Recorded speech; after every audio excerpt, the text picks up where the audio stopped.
Welcome to The Explainer.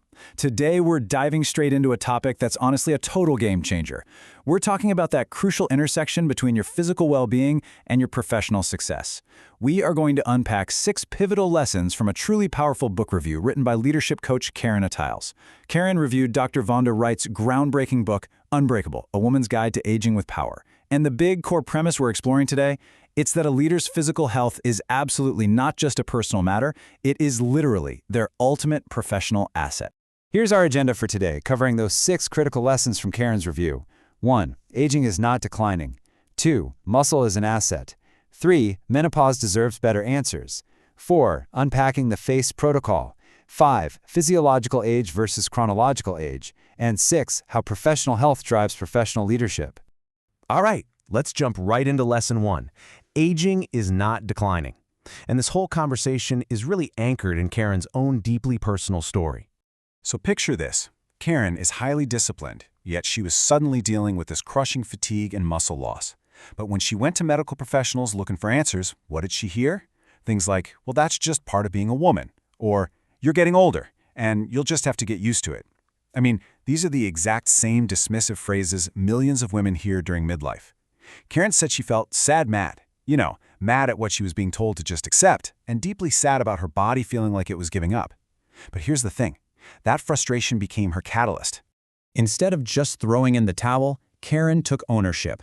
She started doing her own research, fiercely advocated for herself, and eventually found a hormonal health specialist who actually listened to her. She pursued hormone replacement therapy, or HRT, and the results were literally night and day.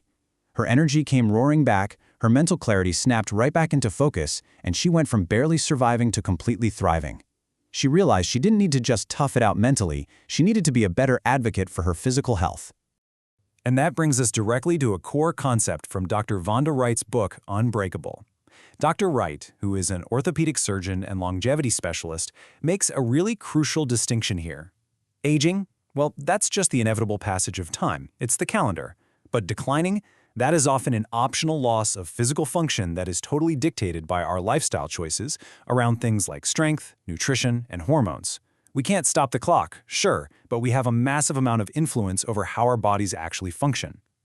Moving on to lesson 2, muscle is an asset. Dr. Wright is an emphatic advocate for lifting heavy weights, and not just to burn calories. Why? Because as women age, and especially as they transition through menopause, muscle loss accelerates at a really rapid pace.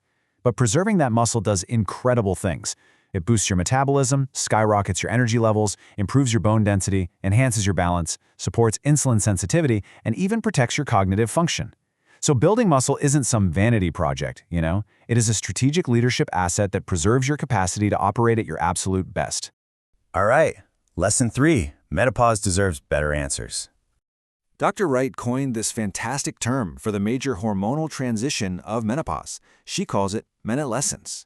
The big takeaway here is all about education. Dr. Wright explains that estrogen impacts so much more than just reproduction. It has these profound, systemic effects on your brain, your heart, your muscles, your bones, really, your overall quality of life. Understanding the sheer scale of menalescence is exactly why Karen urges women to seek out healthcare providers who will educate them on these widespread impacts, rather than just waving away their symptoms. I really want you to absorb this quote from Karen's review. She asks, how many women have quietly downgraded their expectations for their own lives because someone in a white coat told them to? Wow, it's a powerful, sobering question, isn't it? And it hits the nail right on the head. It highlights exactly why we have to demand better medical answers. Settling for a downgraded life shouldn't be the default, just because it happens to be common. Okay, getting into the actionable steps with lesson 4, unpacking the FACE protocol. The FACE protocol is Dr. Wright's brilliantly structured approach to exercise. Let's break it down real quick. F stands for flexibility and mobility. This is absolutely crucial for protecting your joints. A is for aerobic activity, heavily focused on zone 2 training with some strategic high-intensity intervals mixed in. C is for carrying a load. That's the heavy resistance training we just talked about to preserve your muscle and bone. And finally, E is for equilibrium and foot speed, which focuses on your balance and agility to reduce the risk of falling. The genius of this is that Dr. Wright didn't design the FACE protocol to give you a specific body aesthetic. She designed it to ensure you can live independently and vigorously for decades to come. Lesson 5, physiological versus chronological age. So there is a really critical difference between chronological age and physiological age. Chronological age, as Dr. Wright explains, is just counting your birthdays. It's literally just a number. But physiological age, that measures how well your body actually functions in the real world. And this distinction is so incredibly empowering. It means that every single workout in the FACE protocol, every healthy meal you eat, every good night of sleep, every proactive decision you make about your hormones, it's all a direct investment in lowering your physiological age and stretching out your health span. And finally, Lesson 6, Personal Drives Professional Leadership.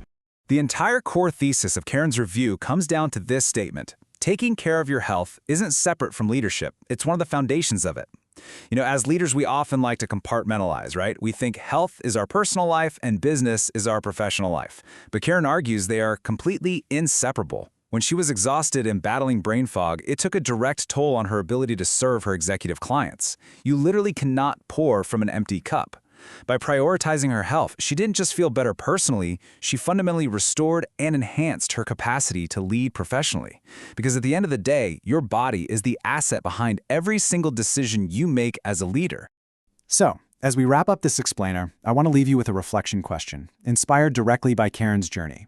What is one area of your health that you've just accepted as getting older, that might actually deserve a second opinion? Take a second to really think about that. Is your body actually begging for you to be its advocate right now, rather than just asking you to push through with mental toughness? If you are sitting there ready to take ownership of your future, we've got some amazing resources for you. First off, you can grab Karen's completely free Unbreakable Leaders Healthspan Toolkit over at lifelongdevelopment.com. That actually includes a really handy quick reference card for Dr. Wright's FACE protocol. Also, if you want to understand your own resilience on a deeper level, take Karen's Foundational Intentional Resilience, or IRX, assessment at intentionalresilience.me.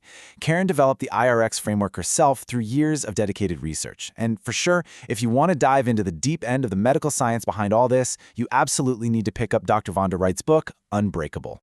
Just a quick note before we go. Karen's story is a reflection of her own personal experience. This explainer is strictly for informational purposes, not medical advice. Always consult your own healthcare provider.